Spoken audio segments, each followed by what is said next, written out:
So there are differing needs in different states, and governors are making different decisions. What we're trying to do, and what we announced about 2 weeks ago, but obviously there was a lot of news going on, is our effort to put new tools in place to help states that choose to further extend pandemic unemployment benefits because of those needs, because they're states like those you have mentioned, or because they have higher rates of unemployment among African Americans or other groups that need additional assistance. So the Secretary of Treasury and the Secretary of Labor sent a letter to Chairman Wyden and Chairman Neal underscoring and affirming that states can use their allocations of the $350 billion of state and local fiscal relief funds included in the American Rescue Plan. That is funding that can be used. The Department of Labor has also made $90 million in career grants available to support comprehensive reemployment services for all Americans and $146 million in reemployment services and eligibility assessments. And the Department of Labor also sent a letter just last week to states with information about how to leverage existing UI program infrastructure to deliver ongoing support to unemployed workers. We have also been engaging directly with states. We've been engaged now with about 30 states and counting to talk about what their specific needs are and how programs that are available can be eligible to people in their states. Go ahead. First on Ida, thank you for all that information. You still tracking that he might go to the region at some point? He certainly is open to that. What he does not want to do is interrupt rescue and recovery efforts, which, as many of you may or may not know who've covered hurricanes before, people leaving their homes and going to evacuation centers, that can increase in the days ahead. It isn't always just in the day after, and certainly there are ongoing efforts on the ground, as I just noted. So he's open to that. I don't have anything to announce at this point in time. Obviously, the President of the United States going to a region takes a lot of resources. On Afghanistan, is there any sense of if and how many Americans might have left today? Is there even a way to track that for the U.S. government at this point? Well, I will say we remain in touch through a range of means of communication: email, text, WhatsApp.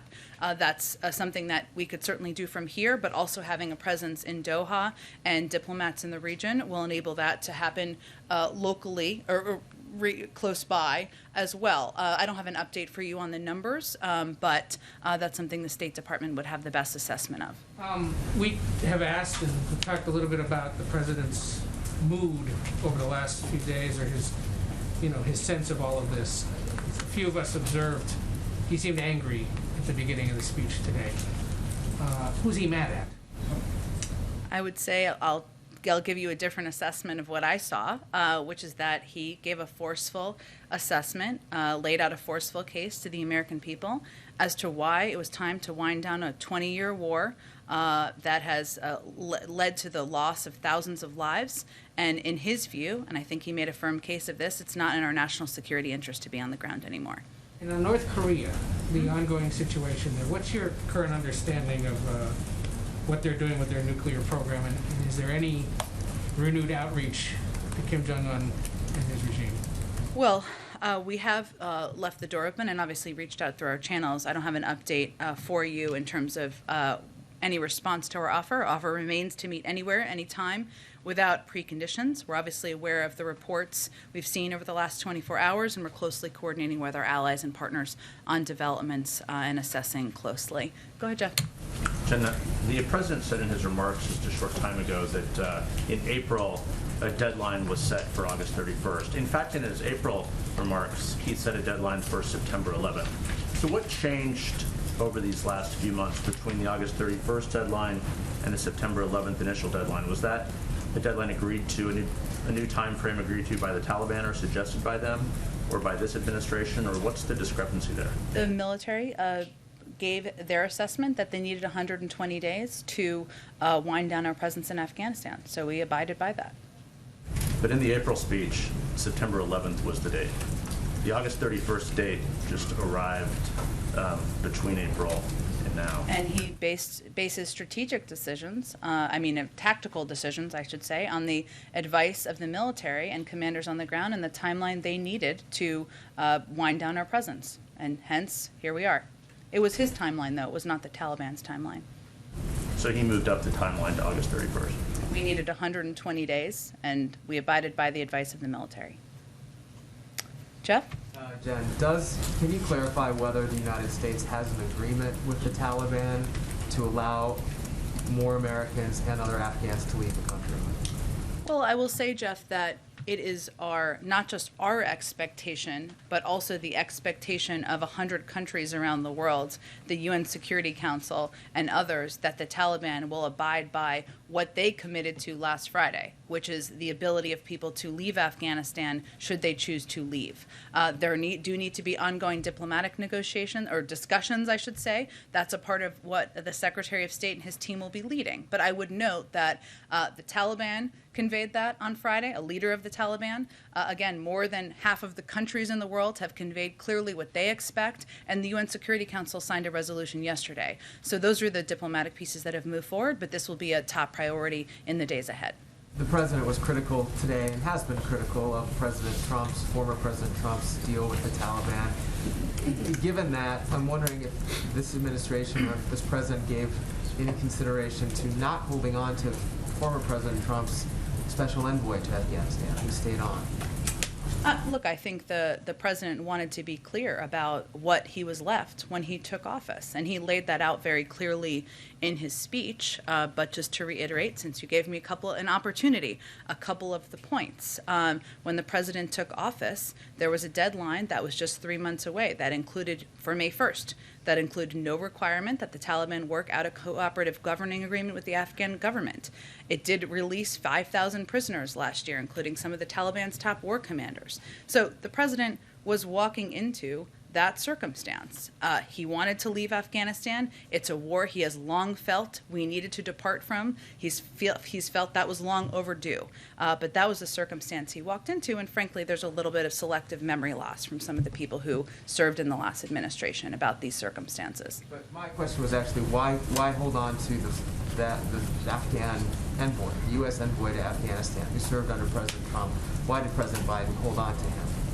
The president has made changes where he saw fit and has not made changes where he felt the person continued to be the right person for the job. That's not a political decision. Go ahead. Thanks, Jen. So we heard from the National Security Advisor, Jake Sullivan, this morning on Good Morning America. He's mentioned that 98% of those on the ground there in Afghanistan and a small number who remain, they have reached out. They got out, as many people as they could. Is the administration essentially placing blame on Americans who could not get to the airport in time? I think what the president stated clearly, and I know that Jake Sullivan has stated clearly, and our Secretary of State has stated clearly, is that our commitment remains. There is not an end to our commitment to American citizens who are in Afghanistan who want to leave. That's the same for any country in the world, for American citizens who want to leave and want to come home to the United States. It's also important for people to note and understand what the process has been and what we've undergone over the past few months, and that's what the president laid out, and we think it's still important for the American people here in the United States to understand that.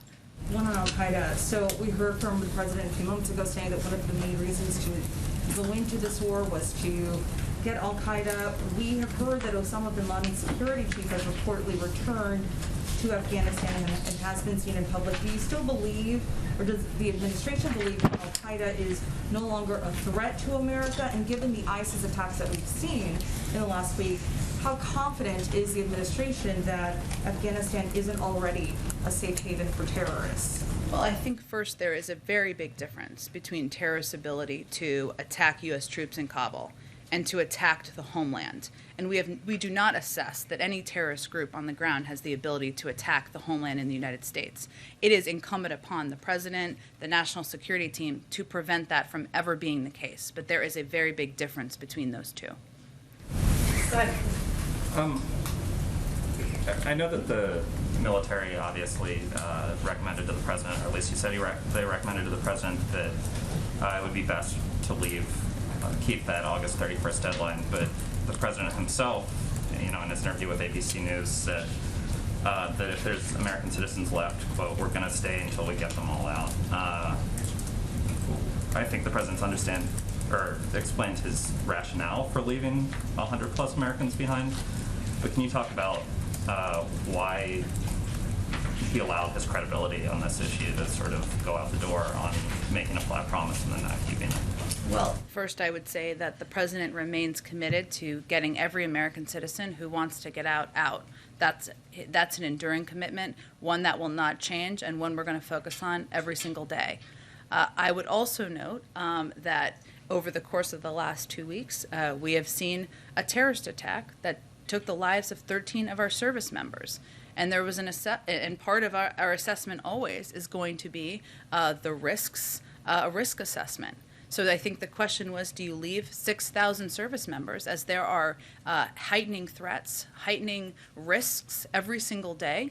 Or do you work through a diplomatic process and efforts to ensure that we will have the ability to get these American citizens out? That's the assessment we made. I mean, after that terror attack, you and he made clear that you weren't going to let the terrorists sort of dictate the timeline. And we didn't, and we've evacuated tens of thousands of people since then. I guess, was it a mistake for the president to have promised that we would remain until everybody left the country? We are going to get every American citizen out. That has not changed. One last one on, you mentioned the leverage that we might have and how access to the global marketplace was a big element of that. Can you kind of explain how the sanctions regime that's currently on the Taliban is going to apply to what is now the government of Afghanistan? Is there a chance for Afghanistan, the country, to access its reserves or sort of avoid those sanctions? Will the central bank be sanctioned? Are they going to have that ability as part of this sort of partnership that you've talked about? Well, it's going to be based on what their behavior is. And I think the president clearly outlined that we're going to be watching, as the world will, what the Taliban does. That is certainly allowing American citizens to depart. It's certainly allowing Afghans and our partners to depart. It's also how they operate as it relates to treatment of women, to human rights. There's a range of factors at play here. So I don't have anything to predict for you. Obviously, there's a great deal of economic leverage. You referenced sanctions that are already in place that we have, that the global community has, and we'll have to assess how things happen over the course of the coming days, weeks, and months. Go ahead, Jackie. Thanks, Jen. One question on the dignified transfer, and then I want to get to Afghanistan. Some of the Gold Star families have criticized the president's conduct at the dignified transfer. There was a father of one Marine who said that the president appeared to be checking his watch every time a flag-draped transfer case came out of the plane. And a sister of another Marine said that it felt like a fake and scripted apology. Was the president looking at his watch, and does he have a message to those people who felt that they were offended? Well, I would say his message to all of the family members who were there, those who were not even in attendance, is that he is grateful to their sons and daughters, the sacrifice they made to the country, that he knows firsthand what it's like to lose a child, and the fact that no one can tell you anything or say anything, or there's no words that are going to fill that hole that is left by that. He's not going to speak to, and I'm not going to speak to, the private conversations. Of course, they have the right to convey whatever they would like. But I will tell you, from spending a lot of time with him over the past couple of days, that he was deeply impacted by these family members who he met just 2 days ago, that he talks about them frequently in meetings, and the incredible service and sacrifice of their sons and daughters. That is not going to change their suffering, but I wanted to convey that still. Go ahead. On the future aid to the Taliban that Jake Sullivan was talking about this morning, Yeah. he said when it comes to economic and development assistance with the relationship with the Taliban, it'll be about the Taliban's actions. Should we understand that to mean that economic and development assistance could translate to taxpayer money eventually going to the Taliban at some point? I know it's different from the humanitarian aid we've been talking about, the World Food Program and things like that, but these specific references that Sullivan made this morning. Well, I would go back to kind of the earlier question on this. There's an enormous amount of money they have at in the Federal Reserve. I shouldn't say they. The government of Afghanistan has in the Federal Reserve, which they don't have access to right now. That's actually their money that's being held there. So that's one of the questions here. There are also sanctions that are in place on a number of leaders. Obviously, that prevents them from doing business in various parts of the world. I think that's really what Jake Sullivan was referring to. Go ahead. To get back real quick to this issue of leverage, and I understand the U.S. plans to use that leverage for safe passage, but what specifically does the U.S. also want to see from the Taliban that they would use that leverage to get? You mentioned human rights or women's rights.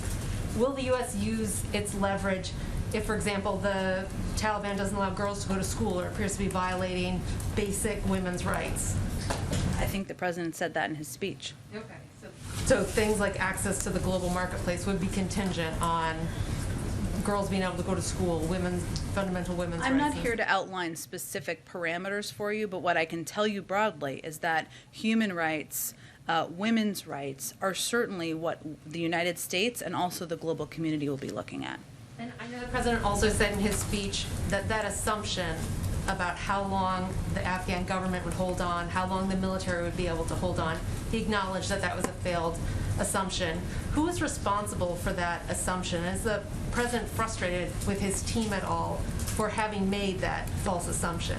We don't have the luxury of being frustrated. Our focus right now is on continuing to move forward on our diplomatic efforts and continuing to do everything we can to get our Afghan partners and American citizens out and to get Afghans who have fought by our side safely settled in the United States and third countries around the world. Go ahead. Was that like a military assumption, though, or was that an assumption coming I from don't the think intelligence anyone community? assessed that they would collapse as quickly as they did. Anyone in this room, anyone in the region, anyone anywhere in the world. If you have anyone who did, I'd be surprised. Go ahead. Thanks, Jen.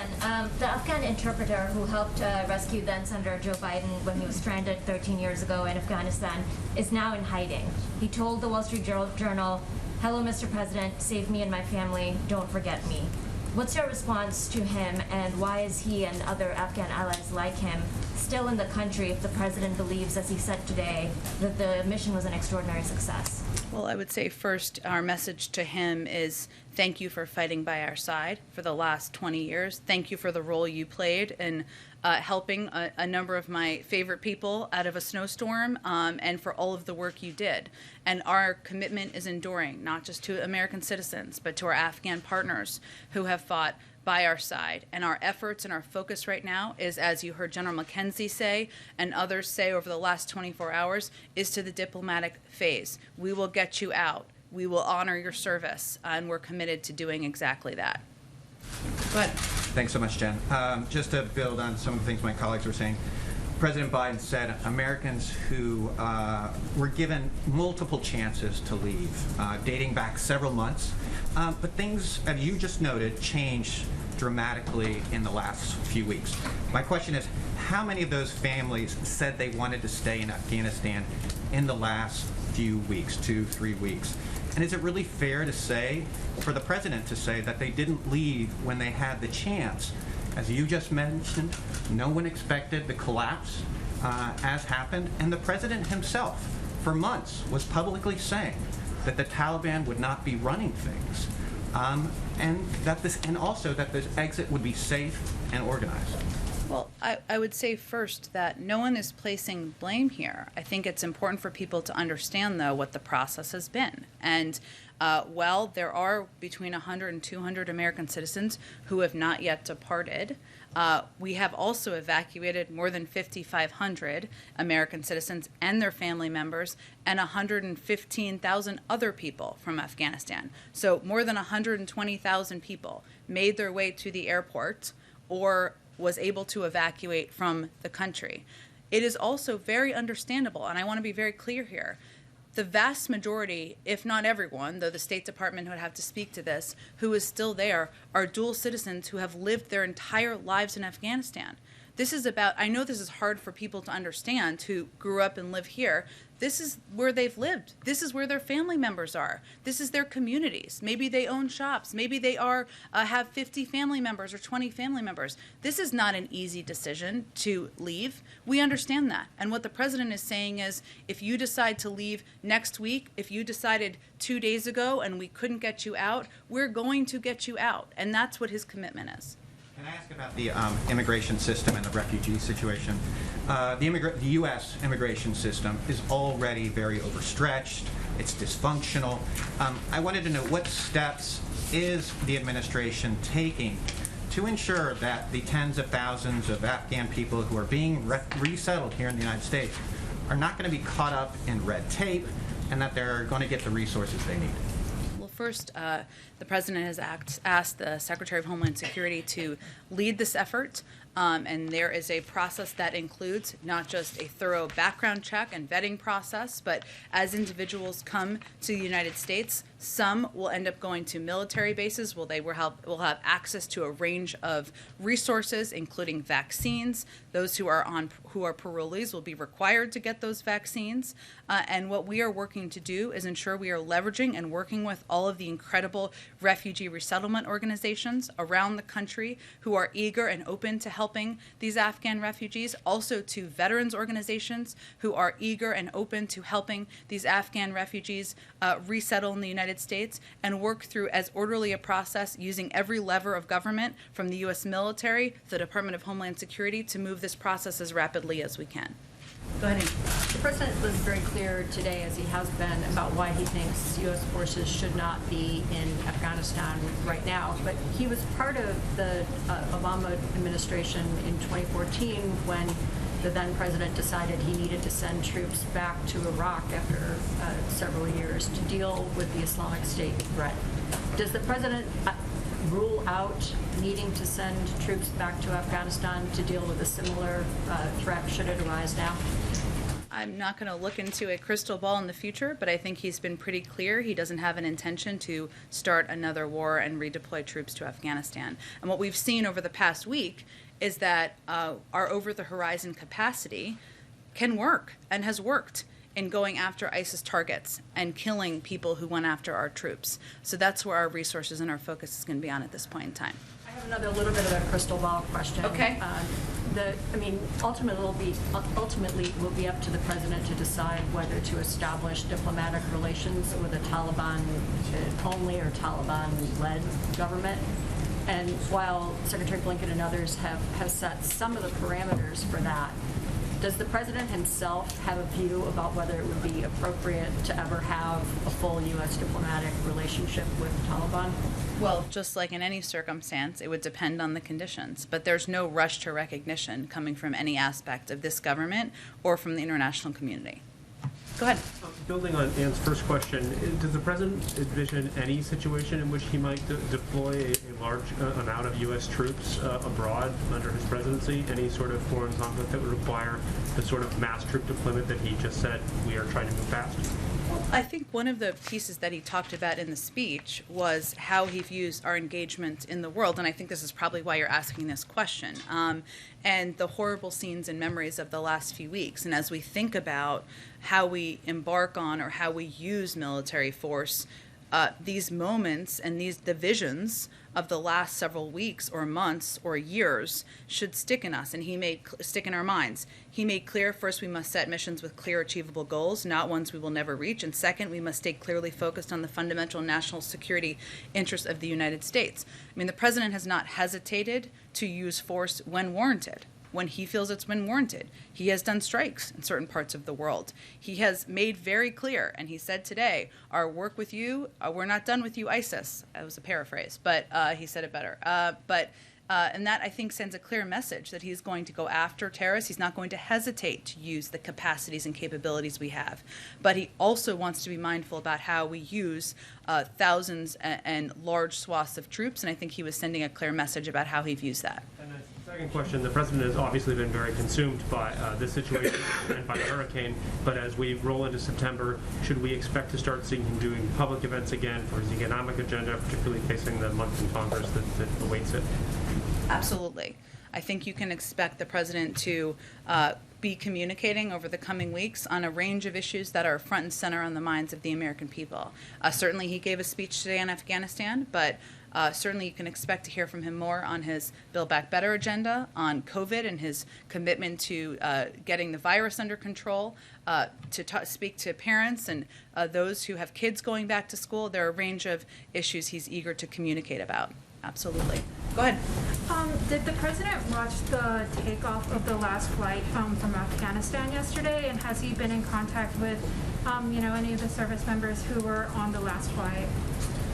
Well, he did. I know there's been some reporting out there on this, but I can confirm for you that the president learned of the last flight, safely leaving Afghanistan when he was in the Oval Office, meeting with members of his national security team and some senior advisors. And a note was passed to his national security advisor, Jake Sullivan, who conveyed it to the president, the news to the president. Obviously, in those cases, for those of you who have watched these events closely, you have to wait until they're out of airspace. Hence, it was a little bit before you saw the announcement by the Pentagon.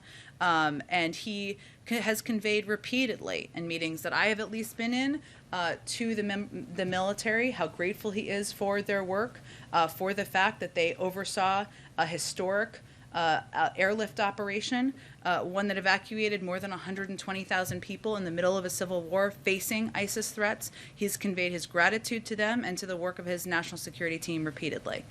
When does the president plan to sign the bill that was passed in the Senate today that provides temporary assistance to Americans returning from Afghanistan? I'm sure as soon as possible, but I will have to check. Go ahead, Karen. Thanks, Jen. Just to go back to the line of questions from Justin, you heard the president say today that he remains committed to getting those Americans out. You said that commitment remains. You said it's an enduring commitment. You talked about the risk assessment that's been underway over the last couple of days or weeks, but it was less than 2 weeks ago when the president told ABC, yes, when he was asked, are you committed to making sure troops stay until every American who wants to get out gets out? He said yes. So obviously situations have changed, the threat increased, as you've said, but why should those Americans believe that this commitment is enduring when 13 days ago that commitment changed? Because he's evacuated 5,500 American citizens and their family members and 120,000 total people over the last 2 weeks, nearly all of them since that time. Go ahead. You've described the drone strikes as successful and that America still has over-the-horizon capability. It appears that several children were killed in one of the drone strikes. Can you say that it was still successful if that was the collateral damage? And how will the U.S. determine that it has the intelligence necessary to keep carrying out these drone strikes if civilians are going to be caught in the crossfire? Well, first I would say we take civilian casualties and the possibility of civilian casualties incredibly seriously in our U.S. military, perhaps more than any other country in the world. There is an investigation, and I don't believe the military or CENTCOM has spoken to or confirmed what has been some reporting out there by news organizations. I will note that in CENTCOM's statement just 2 nights ago, they made clear that their assessment was that there was the vehicle that was the target also had explosives in it, and those explosives may have also led to an impact on the ground, but there's an investigation that's ongoing. And you're confident that in the 2 drone strikes the U.S. did, terrorists were killed in both of those strikes? I believe that's the assessment that's been put out by CENTCOM. Go ahead, April. 2 subjects, Jen, Afghanistan and Ida. First, I want to start with Ida. When Katrina happened, then President George W. Bush put the Gulf Coast in a special category. And then President Obama, as you remember, you were here at that time, kept it in that category for a while to build it back up. Are we at that point now where some parts of the Gulf Coast, specifically New Orleans and that area, will be placed in another category to help rebuild yet again because of the devastation of Ida?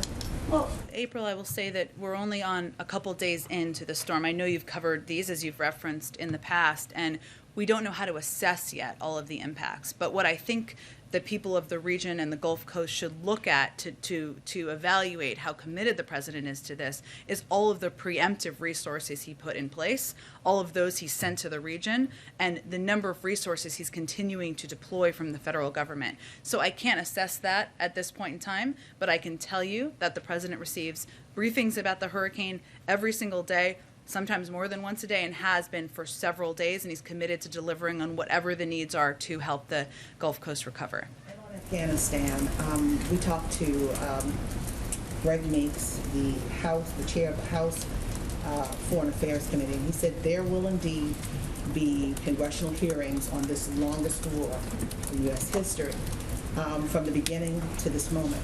What is the expectation of this administration when it comes to these hearings, and what are you willing to offer? Full transparency as it relates to how all of this happened beyond these speeches, but going into the weeds as to why, the hows, the who, what, when, where, and why. Well, I would say first, we've already done several briefings with members, including in the classified setting, over the course of the last several weeks. And that speaks to our commitment to answering questions they have and being able to play our role in working with them on addressing the last 7 months. Now it's a 20-year war, so there's obviously a lot to dig into. One more. Yeah. But following up on Go that, ahead. but would this administration be willing to sit before hearings? Some in this administration go before Congress and answer questions about their part in this war. Again, I think we've clearly already been participating in Congress's asks, and we have already been briefing them. There haven't been specific requests made that I'm aware of, and as they come, we'll speak to those. Embassies in the area doing in Europe and Spain to support this effort to help get Americans out and just this evacuation and going and shifting from the military operation to that of diplomacy? Well, there's been a huge role that our nation's diplomats have been playing already to date. Obviously, there's been a Herculean effort by the U.S. military on the ground, but our diplomats, the consular officers, many of them who are on the ground, or those who are making tens of thousands of phone calls to identify Afghan applicants, members of the vulnerable population, American citizens, that work will continue. And that work will continue to help get American citizens and others who have fought by our side out of the country. Go ahead, Rachel. Yeah, the president said there's no deadline to get the remaining Americans who want to leave out of Afghanistan. But is there an acceptable timeline for the president for them coming home? Well, I would say, Rachel, if someone decides in a year they want to leave Afghanistan, we're going to help them leave. If somebody is now ready to, we're going to help them leave as quickly as possible. So I think that's what he was conveying. Go ahead. Thanks, Jen. I want to follow up on my question yesterday about deserving Afghans who did not get to leave. I think many people would understand that in the fog of war, despite the best efforts of the Marines and consular officers on the ground, mistakes are made. Marines could grab people or push people out of the gate because of a security threat, for example. But what I was talking about were these specific allegations from our sources on the ground and people who are assisting in these rescue operations who say that because of inconsistent policies, conflicting policies, and also lack of coordination between the State Department and the Pentagon, and also competing interests from people in Washington with influence who are pulling strings, this creates a chaos in which vulnerable Afghans, including SIVs, were left behind, but individuals who may not have who is not an at-risk individual gets to leave. So is the administration willing to admit responsibility for this situation, and what would be your remedy? I have no confirmation of what you've just outlined. What I will tell you is that 117,000, approximately, many of them Afghans, people who are not American citizens, were evacuated. That's more people than ever in any airlift in U.S. history. And what our U.S. Marines and what our military did on the ground was work to evacuate as many people as humanly possible, as quickly as possible. And many of those people were SIV applicants. Many of them were green card holders. Obviously, we've given you the number of American citizens, and many of them were just people from the vulnerable populations who we were able to get out. But we are committed to continuing to work in a diplomatic manner to get more people out who want to evacuate. And I would reiterate that we've worked already to get support for a statement from 100 countries around the world to pass a UN Security Council resolution and to make clear to the Taliban that that's our expectation. Yamiche, go ahead. Follow up with the lily pad countries agreement. Can you give us an overall picture of the structure of these agreements with these countries? What are we paying or providing them in return? And how do we deal with local resentment? And this would also apply to people around American bases who may feel concerned about the threat of either COVID or terrorist threat. How are we dealing with that? Well, what we're doing is we're relying on all of you to convey clearly what our COVID protocols are, what our security protocols are, what our vetting protocols are, and we're also communicating very closely with governors and leaders in the region. Every country has different agreements. This is not a quid pro quo situation. This is where the international community recognized the need of the Afghan people, and nearly 24 countries have met this moment to have a place where individuals who are leaving Afghanistan can be, some before they go to third countries, some before they come to the United States. Yamiche, go ahead. I think we got to move on, Patsy. Go ahead. Thanks, Jen. My question, the president said that the U.S. should learn from its mistakes in the past. Does the president have any mistakes that he thinks he made during this withdrawal in Afghanistan that he wants to learn from? Well, I would say I think the president's been pretty clear that we all had an expectation that the Afghan National Security Forces would fight harder in the end, would fight against the Taliban. We all had an expectation that President Ghani would not flee the country. Those were not expectations that were clearly met. So you can spend a lot of time looking in the rearview mirror. What our focus now on is moving forward on our diplomatic effort, settling Afghan refugees, SIV applicants, and others who are coming to the United States, doing that in a very thorough and clear way, and also getting them settled in communities. That's what our focus has to be on. That he shouldn't have made those assumptions about the Afghan government. Is that the lesson for him then? Well, I think most people made that assumption, but I don't have any more for you. I only ask that because he said that the U.S. should learn from their mistakes, but if there's right, and he laid out clearly what he thinks they are over the past 20 years. And then a quick question on Louisiana. The governor said that he's worried that the power outages might start affecting the hospitals. Can you make any clarification on whether or not the FEMA can do anything more to help utility companies, and whether or not there's any sort of estimates on whether or not hospitals will be affected? Well, so initial reports from the local hospital distributor network indicate no supply chain disruptions, but he is right. I mean, this is an area where we are all watching, and this is why we are continuing to ensure there are necessary generators there, that we are engaged closely with health administrators and others about what their needs are and how we can deliver on them. One of the primary limiting factors on oxygen, which we don't see a shortage on, but is obviously an issue that we have to watch closely, is actually hazmat certified drivers. And what this is people who can drive around these oxygen tanks and facilities out to the hospital. So there's a number of pieces that we have to work through, and we are preparing in case there is a need in that regard. Thank you, Jen. Two quick follow-ups. Yesterday I asked about the Washington Post story that reported that the Taliban offered the United States control of Kabul, and instead the United States focused on the airport. Have you been able to review that report, and is it accurate? Well, I'm not going to speak to private conversations, but what I will tell you is that it obviously required the deployment of 6,000 U.S. military forces to secure the airport, given the Afghan National Security Forces collapsed from that protection. Our objective has never been, and the president's been very clear about this, having a military presence to control Kabul. So that's never been our objective. You've talked about how our commitment remains to these Americans, and you talked about how we're switching from a military effort to a diplomatic effort.